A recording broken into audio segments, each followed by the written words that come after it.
Hi friends, అందరికీ good evening. అందరైతే ఏం చేస్తున్నారు? నేనైతే ఉదయం అయితే చింతకాయలు అయితే నీట్గా అయితే కడిగి అయితే ఇక్కడైతే పెట్టిన చూడండి. మంచిగా అయితే ఆరినాయి. మంచిగా ఒక చిన్న షాక్ తీసుకుని అయితే నీట్గా అయితే చేసిన. ఇప్పుడైతే మంచిగా ఉప్పు పసుపు వేసి దంచాలి. ఇప్పుడే స్టార్ట్ చేసిన పచ్చడికి అయితే. ప్రతిసారి మేమైతే చింతకాయ పచ్చడి అయితే ఖచ్చితంగా పెడతాం. చింతకాయ పచ్చడి, నిమ్మకాయ పచ్చడి, మళ్ళీ మామిడికాయ పచ్చడి. ఎప్పుడు ఏ కాలాన ఆ పచ్చళ్ళు అయితే ఖచ్చితంగా పెడతాను నేనైతే. మరి మీకు కూడా కావాలంటే చెప్పండి ఫ్రెండ్స్, పంపిస్తా.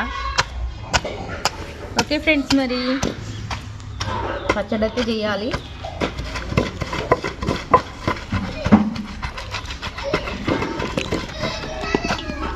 చింతకాయలు అయితే మంచిగా అయినాయి. అసలు ఎంత బాగున్నాయి చూడండి. చిన్న పుల్లలే మస్తు పుల్లగా ఉంటాయి అంతే.